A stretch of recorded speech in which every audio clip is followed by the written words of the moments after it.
Salut les amis, bienvenue sur la Salut! chaîne YouTube Dragonvap. Ça va Alex? Ça va et toi? Ça va, merci. J'espère que vous allez bien également.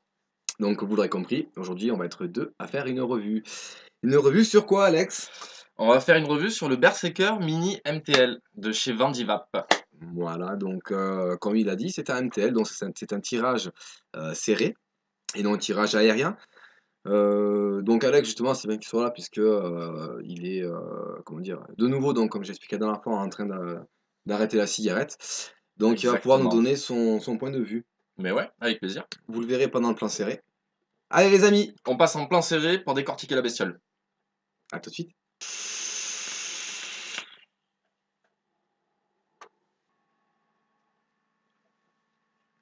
Alors Alex tient la boîte et moi je vais donc expliquer au fur et à mesure le temps qu'il ouvre la boîte. Donc la boîte c'est une boîte en plastique, une boîte ordinaire, ou donc on va faire le tour de la boîte Alex s'il te plaît si tu Mais veux bien sûr. bien. Donc bien sûr hein, il y a écrit donc Vandiva, vous avez la marque ici, Berserker Mini MTL RTA, et c'est Alex qui l'a fait. Alors sur la tranche vous avez donc la marque Vandivap avec le logo, vous avez un code barre pour directement tomber sur le site.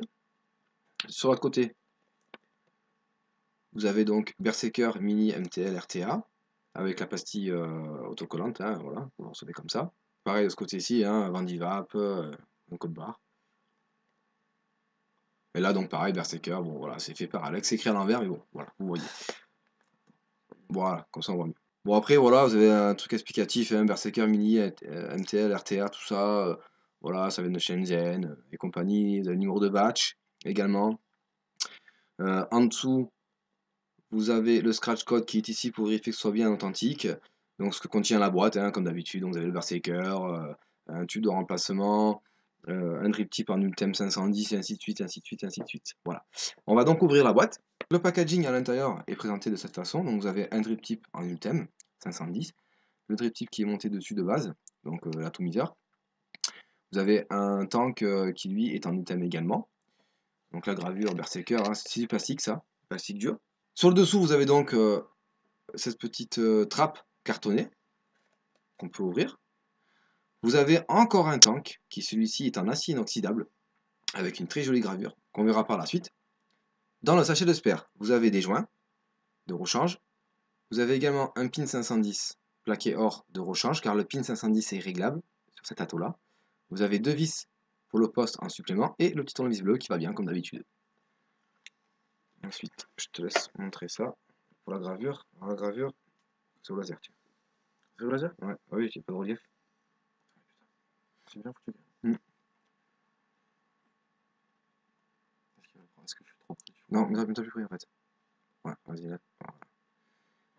Sur le baril, donc qui est en acier inoxydable, vous avez une belle gravure qui est faite au laser, que d'un côté et non de l'autre. Le baril est très épais, je dirais à vue d'œil qui fait dans les 2 et quelques millimètres, 2-3 millimètres. Ensuite, on vous montre là le tank en Ultem, qui aussi est épais, mais on dirait un petit peu moins. On dirait, hein, c'est peut-être un effet d'optique. Donc c'est de l'Ultem, je le répète. Le Drip Tip 510 avec les deux joints qui font très bien leur travail. L'entrée très très restreinte. Nous avons l'atto. À l'intérieur, une notice, donc c'est écrit French, donc c'est en français, en haut à gauche, ici. On va passer sur la notice, hein, on va vous montrer directement, de toute façon il n'y a rien de compliqué. Voici l'atto, avec donc une écriture sur le haut du top cap que Alex va nous lire. Alors, Enter a state of wild fury. Voilà, donc c'est une écriture qui est faite au laser également, donc c'est pas gravé. Nous avons le drip tip, qui a la même forme que celui-là Ultem, sauf que celui-là, je pense qu'il est en Delrin, c'est pas mentionné, mais à mon avis c'est du Delrin, avec les deux joints, comme pour l'autre, même embouchure, c'est la même chose. Donc sur le dessous, vous avez manufacturé par Vandivap, Berserker, donc c'est la référence, comme quoi Alex a contribué, ça a été inspiré par Alex, donc merci Alex. Avec plaisir. Donc le pin qui donc est réglable, je le répète. Le numéro de série qui se trouve ici, et vous avez donc le youtube.com sur le bas, avec également les sigles qui vont bien, ne pas jeter à la poubelle, non c'est eux, et ainsi de suite. On va donc vous montrer le pin qui est réglable.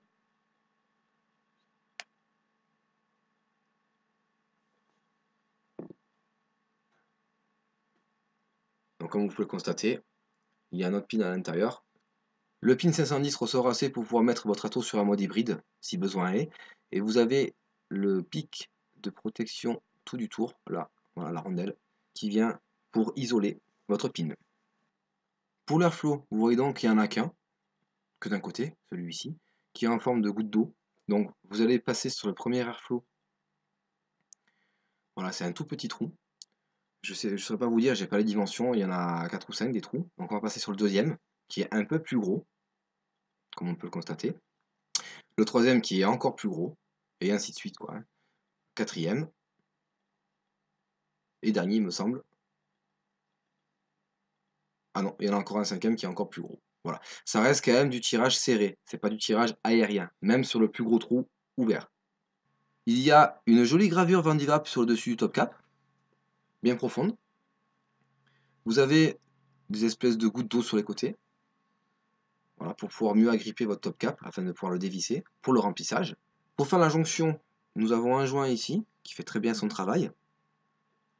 Voici le dessous, très bien usiné, rien à redire. Vous avez le filetage à l'intérieur, qui vient récupérer la cheminée.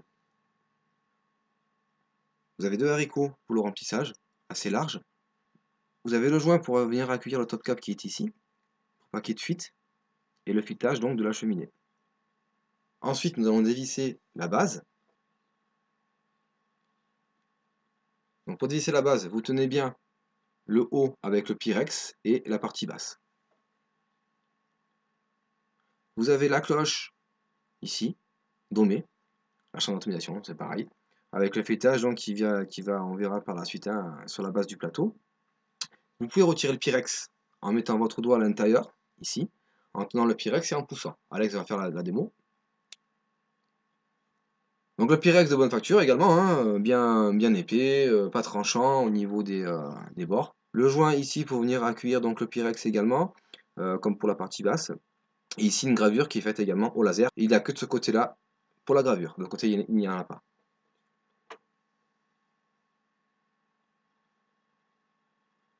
Le plateau, c'est un peu le même style qu'un iPhone 5 en fait. Donc vous avez des encoches sur le côté pour venir passer votre câble à ce niveau-là et à ce niveau-là. Si jamais, donc en fait, vous passez votre câble dedans et vous faites faire un 90 degrés.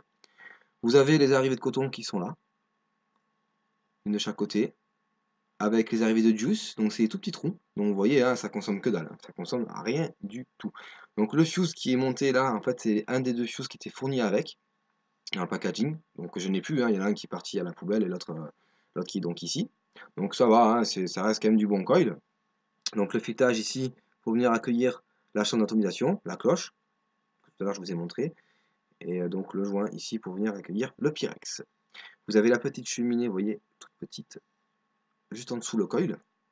Donc c'est très restreint au niveau de l'airflow. Le montage étant fait, on va vous montrer comment le cotonner. Il n'y a rien de bien compliqué. Et concernant les vis, je ne vais pas oublier de vous dire que c'est du très bon matériel, de très bonne facture, puisque les empreintes sont très costauds. Comme d'habitude, votre mèche de coton, vous la rentrez dans le coil.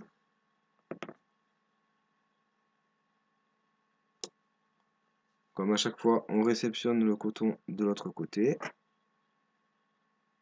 Il ne faut pas que ce soit trop lâche, il ne faut pas que ce soit trop serré non plus. La mèche étant passée, donc pour la coupe, vous coupez à peu près à ce niveau ici. Comme ça. De façon que ça arrive au bord du plateau. Pareil pour l'autre côté. On n'oublie pas de coiffer ces cotons pour la capillarité. Puis après, on vient placer ces cotons directement dans l'orifice prévu, sans tasser, comme d'habitude. Une fois le coton placé, on vient imbiber ces cotons. Voilà. Au niveau du coil, au niveau des côtés.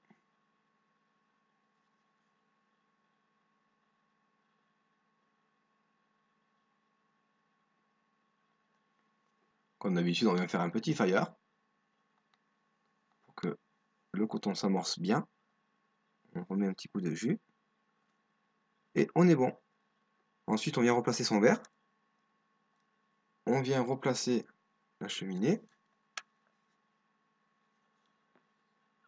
Si besoin est, On vient lubrifier un petit peu les joints, quand c'est neuf surtout, ou quand vous venez le laver, pour pas les abîmer. Donc là, je serre. Je viens remplir mon tank.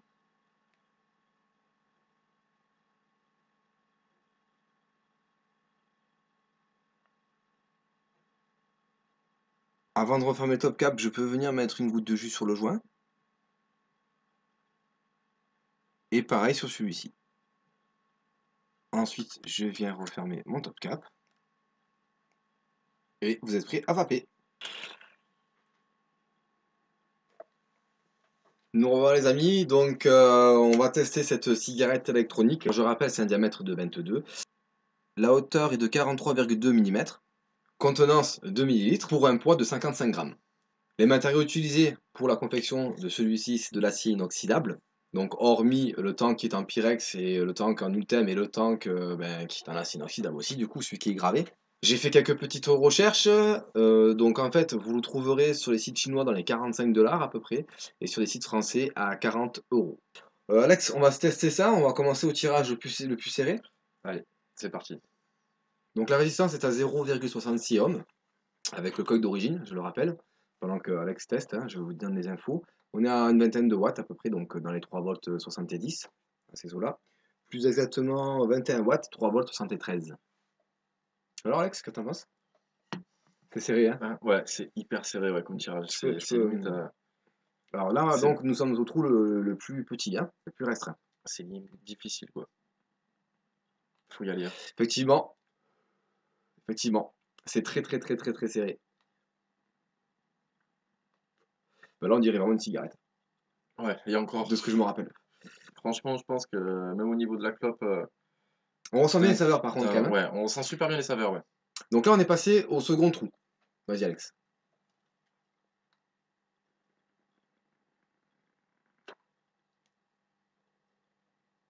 Déjà, c'est beaucoup mieux. Ah, Tu sens déjà, tu vois, que voilà, le tirage est moins serré. Bon, en même temps, c'est logique, hein, avec un trou un peu plus large. mhm. Mais c'est quand même mieux. Oui, c'est un peu mieux. Bah, c'est pas énorme, il n'y a pas une grosse différence. Je pense que vraiment, si tu veux vraiment un tirage moins serré, faut vraiment ouvrir, tu vois, Tout à fait. au dernier, quoi. Ou à la moitié, pour vraiment sentir déjà une différence entre le premier trou et le troisième. On passe donc au troisième trou. Et pour information, donc c'est du tarte au citron qui est à l'intérieur.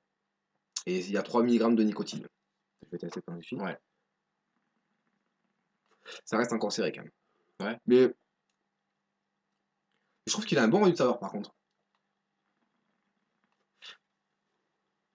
Il a un bon rendu de saveur, ouais.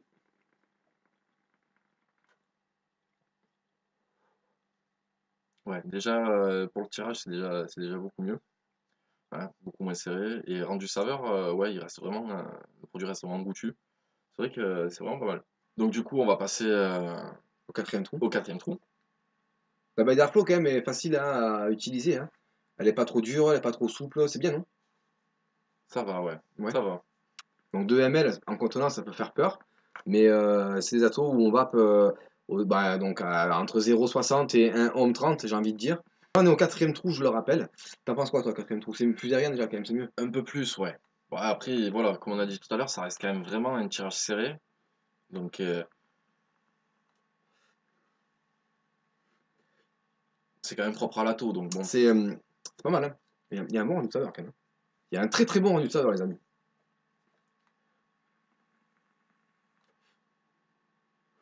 Il y a un bon volume de vapeur également. Alors, je suis à 80-20, 80 VG, 20 PG. Donc, ça draine bien, il n'y a pas de souci là-dessus.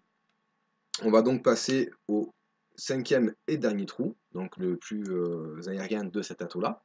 Si on peut dire aérien. Parce que bon, ouais. Non, mais bon,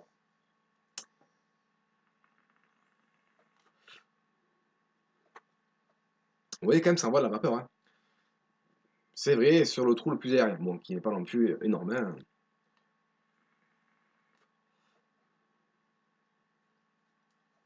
Et même sur le plus grand trou, ça restera de la vape indirecte. Voilà, c'est-à-dire bouche-poumon. Vous n'aurez pas une vape directe où ça va directement dans les poumons. Mais c'est plus agréable comme ça. Enfin, je préfère, pour ma part, je préfère sur le dernier trou, voilà, le plus ouvert. Moi qui suis habitué hein, à avoir des drippers très aériens. Ouais, c'est quand même agréable. Au dernier trou, ça reste vraiment. Pour une vape pépère, c'est Pour, bien. Hein. ouais, voilà, ouais. Et puis pour ceux qui sont habitués à l'atto, ça reste vraiment, je pense, un bon atto, un bon compromis. Qu'est-ce que t'en penses? Ah, c'est un très très bon compromis, bien sûr. Oui. Notamment pour ceux qui vont arrêter la cigarette, qui veulent arrêter de fumer. Vous avez ce côté donc serré qui vous rappellera la cigarette. Après, à vous d'adapter votre montage à l'intérieur et également votre taux de nicotine. Donc pendant qu'Alex vape, écoutez, moi pour moi, je trouve cet atto très très bien. Pour ceux qui veulent arrêter de fumer, il n'y a pas de souci. Pour ceux qui continuent dans la vape mais qui veulent un tirage serré, il est très très bien également. Le packaging est relativement bien fourni. Le tarif n'est pas non plus excessif, je trouve. Pour ceux clairement qui veulent de la vape aérienne, laissez tomber, c'est pas Ouais, pour vous quoi. Hein. ouais, vous accrocherez pas. Mm, Mais après, vraiment, voilà, un bel atto, vraiment de bonne manufacture. Il est vraiment très joli mm. et de bonne qualité. Bien fini, ouais, tout à fait, Vraiment, ouais. tout à fait. Voilà les amis, écoutez, sur ce, on vous souhaite une excellente vape. On vous fait plein de bisous du sud. Et on vous dit à bientôt pour une prochaine revue, en espérant que cette revue vous aura plu. Bye! Ciao ciao.